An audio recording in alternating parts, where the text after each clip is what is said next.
In this video lecture, we will be solving this problem valid parenthesis. This is a Leetcode easy problem. So in this problem, we are given a string S containing just the characters which are brackets, small bracket, opening and closing, large bracket, opening and closing, and curly brackets, opening and closing. We have to determine if the input string is valid or not. So how do we define a valid string? An input string is valid if open brackets must be closed by the same type of brackets. This is the first condition for the valid input string. The second condition is that open brackets must be closed in the correct order. And the third condition is that every closed bracket has a corresponding open bracket of the same type. Fine. So we'll better understand these conditions with an example. But first, let's see the input and output format.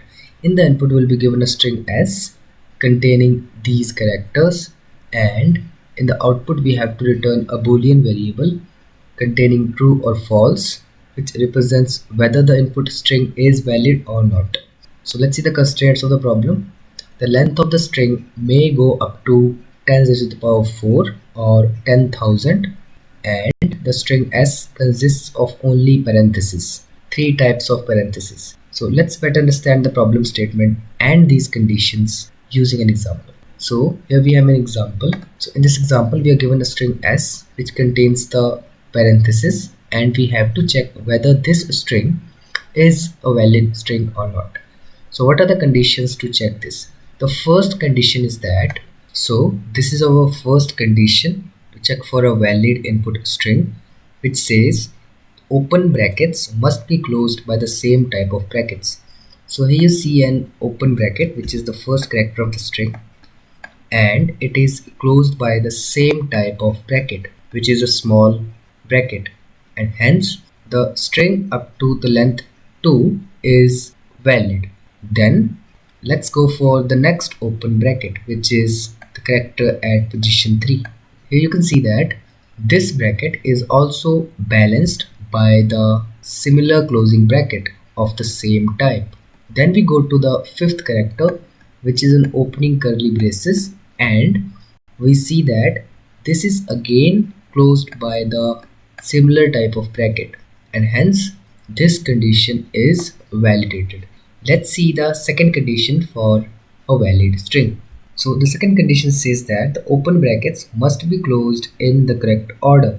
That means, let's say we have a string like this. So for this string, the condition number 1 is satisfied because for this opening bracket, we have the closing bracket of same type, while for this larger opening bracket, we again have a closing bracket of similar type. Hence, this condition is validated, but this is not a valid string because the open brackets are not closed in the correct order, as this large bracket is closed by the small bracket, and this is not valid.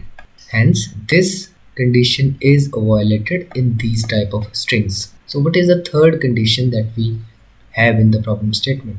The condition number 3 says that every closed bracket has a corresponding open bracket of the same type. So there may be a case where we have a string like this. Here you can see that this bracket, which is a large closing bracket, do not have a corresponding open bracket of the same type, and same is the case with this last closing bracket. Hence this condition is violated. Therefore this string is also not a valid string. Is this a valid string? As we have seen that the first condition is satisfied for this string, while the second condition is also satisfied for this string because open brackets, which are the brackets at position 1, 3 and 5, are closed in the correct order because the small bracket is closed by the small bracket, the small opening bracket is closed by the small closing bracket, the large opening bracket is closed by the large closing bracket, and the curly opening bracket is closed by the curly closing bracket. Therefore, the second condition is satisfied for this string, while the third condition is also satisfied. We do not have a situation like this where we have a closing bracket and corresponding to that closing bracket we do not have any open bracket. This is not the case with this string. For each closing bracket present at position number 2, 4 and 6, we have corresponding closing brackets at the correct position. So this is a valid string and the answer for this is true. So how do we check for a given string whether it is a valid or not? To do so, let's try to think that let's try to traverse this string from the first character. So we encounter a opening bracket here. That means we already have a opening bracket which must be balanced by a closing bracket. That means the next character. So after we traverse the first character, we know that we have a opening bracket, a small opening bracket which must be closed by a small closing bracket. So now we are looking for a small closing bracket and we encounter a small closing bracket at the very next position, and we say okay fine, we have found a corresponding closing bracket for the given opening bracket, therefore these brackets are balanced out. That means the string up to this part is validated. Then we again move to next character, which is the character number 3. Then after we pass through the character number 3, we know that we have to find a corresponding closing bracket which is of the same type as this opening bracket. And now we are looking for that bracket, and we find such bracket at the very next position. So we balance these two characters or this bracket. That means the string up to this position is validated now.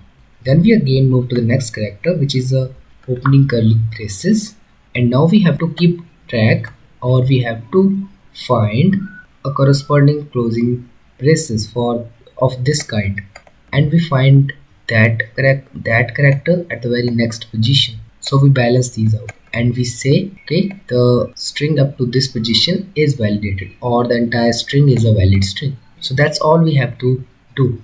Fine. So how do we solve the problem? So how do we solve for this type of input? So we start traversing the string from left to right.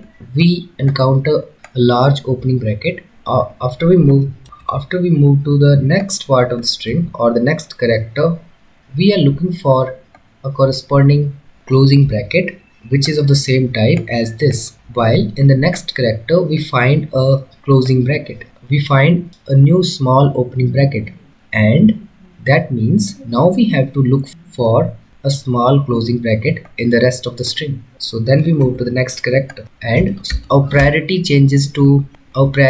here shifts from the large bracket to the small bracket. That means we first want to find the closing bracket for this small bracket. Then after that we would find the closing bracket for this large bracket. Fine. And that we find at the very next position a closing small bracket, and this is validated. Fine. And now that means this string is valid, but we still have an opening large bracket which we have to validate with a closing large bracket. Let's see if we find such bracket in the remaining string, and we move to the next character. We find the closing large bracket which will balance this opening large bracket. That means this is again validated. So the entire string is validated, and hence we return true for this string as well. So here you can see that while we move from left to right, we need to keep track of the opening brackets. Fine. So we have to keep track of the opening brackets, and not only opening brackets, but we want to prioritize the opening bracket which is recently visited. So all the opening brackets must be prioritized with respect to the time they are encountered. So the more recent an opening bracket is encountered, the more priority is given to that opening bracket. So we need a data structure which gives me such type of priority, and we can think that we know that such type of data structure which gives me LIFO order, that means last in first out. So whichever opening bracket I push last, it must be extracted first if we find the corresponding closing bracket, and this property is observed in stack.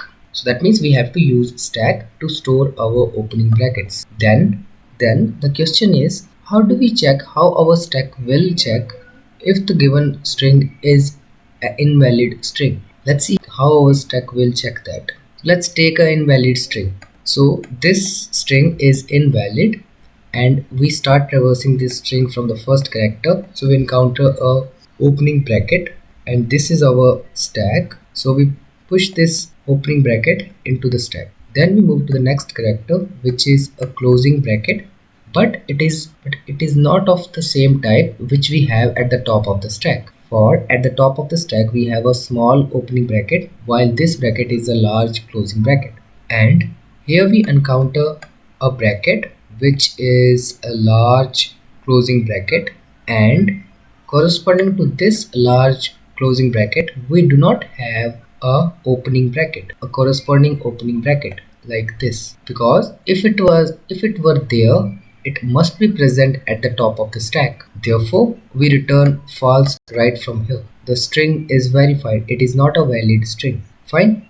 This is one of the conditions to check if a string is not valid. Then the third condition is that after, let's say, we have traversed a particular string entirely, then if the string is valid, then all the opening brackets must be balanced by the closing brackets of the same type.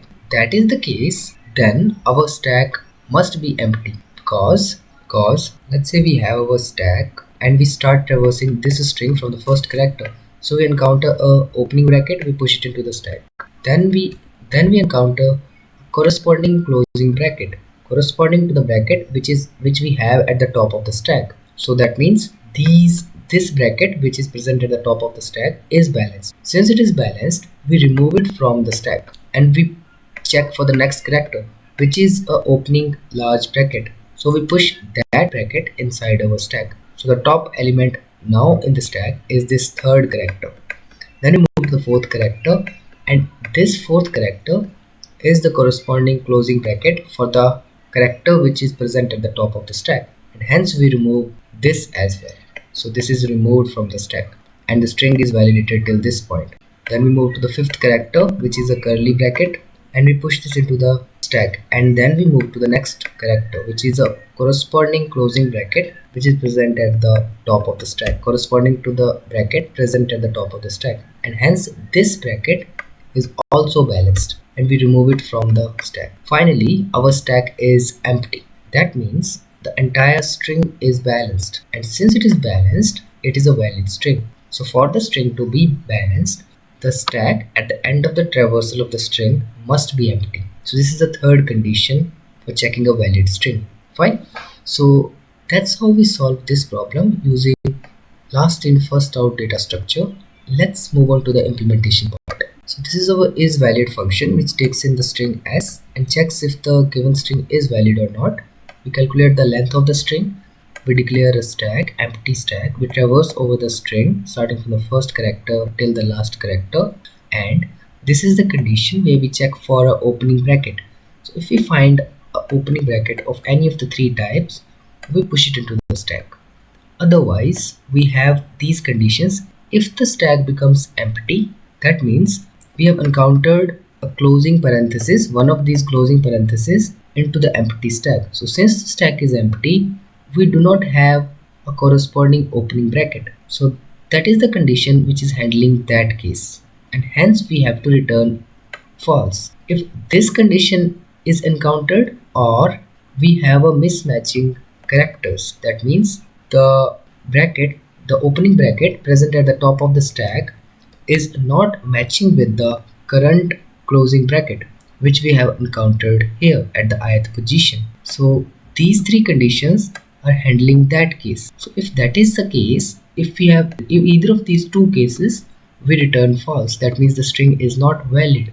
And if we do not return false, then that means we have a compatible brackets pair. If that is the case, then we pop the top character out of the stack, because that character that bracket is balanced. Finally, after we have iterated over the entire string, we must have our stack as empty for a valid string.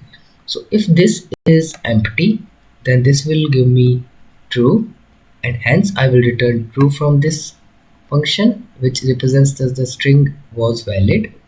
If it is not empty, then that means we have unmatched opening parenthesis, and hence the string is not valid. So that's what we are doing in this function. Fine. So let's discuss the time and space complexity for this function.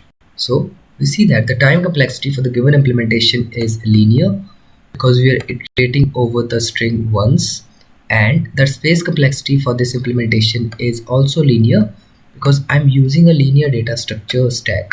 So let's move on to the implementation part. So this is the isValid parenthesis function, which takes in the string s and checks if the given string s is valid or not. We first declare the size of the string s, then we declare an empty stack. Then we iterate over the given string and check for the relevant conditions. One of the conditions says that if we encounter an opening bracket, then push it into the stack. Otherwise, if we have empty stack or the closing and opening brackets are not matching, then we return false. That means we know that the string is not valid. Otherwise, we match those parentheses and pop the top character out of the stack and move to the next character. Finally, after we have traversed the given string, we check if the stack is empty or not. If it is empty, that means all the opening parentheses are balanced. Otherwise, they are not balanced if the stack is not empty, and we return false in that case. Fine. So this is the implementation in C++. Let's see the implementation in other languages. So this is the implementation in Java, and this is the implementation in Python. So that's all for this video. If you like the video, then do like it and make sure to subscribe to my YouTube channel. Give your feedback in the comments below. I will see you in the next video. Till then, take care. Bye bye.